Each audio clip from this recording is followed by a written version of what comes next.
Hey guys, I'm going to be explaining the brief history of the banana. It all starts in 1516 when Friar Berlanga brought the banana to the Caribbean and it stayed there for 350 years.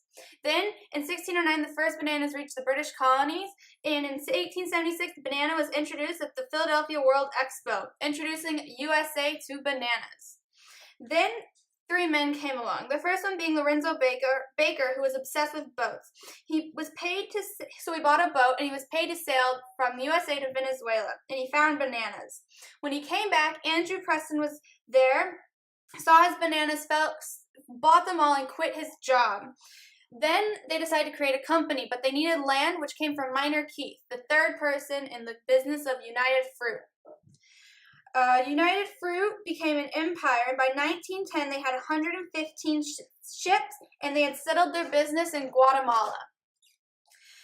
They made bananas a staple in the U.S., and they turned it into things like banana food, baby food. So bananas were eaten at an early age, and they give it to immigrants coming off of Ellis Island, so they associate bananas with America.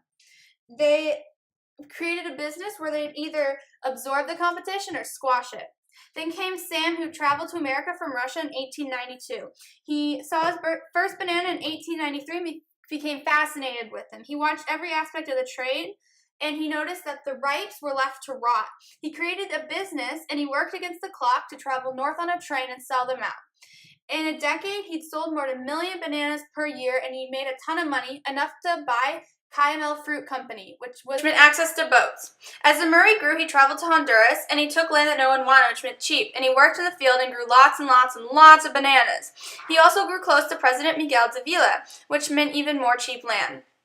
Honduras owed money to Great Britain, and they wanted to send troops in to get their money back, but that was bad for the Monroe Doctrine, so the U.S. agreed to pay their debts, which was bad for Sam because they would get involved, and that was not good for Sam. So he grew a banana army, and he got his own personal choice as president, Bonilla, to take the place by getting the Honduras public behind his decision.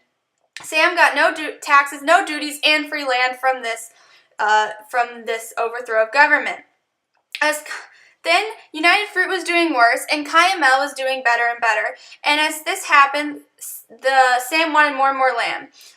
So there was 5,000 acres between Guatemala and Honduras, and Sam was trying to grow his land, and he was creating a smaller and smaller gap. This created the Banana War, and there was Banana Cowboys, and then the White House got involved, and they made Sam sell Cayamel to United Fruit, which gave Sam 300,000 shares, and he was now worth $30 million. The current president was Francis Hart, and he was running United Fruit into the ground. And so Sam came in and said, "You gentlemen have been fucking up this business long enough. I'm going to straighten it out," and became president. He then took a world tour around all the different countries that they own, and he turned the business around. But the problem is that the Big Mike was sick. And no matter how hard Sam tried, there was nothing he could do to fix the banana. Eventually, Zemurray retired, and soon after this, Honduras had a revolt because they wanted fair treatment. United Fruit was going on a downward spiral.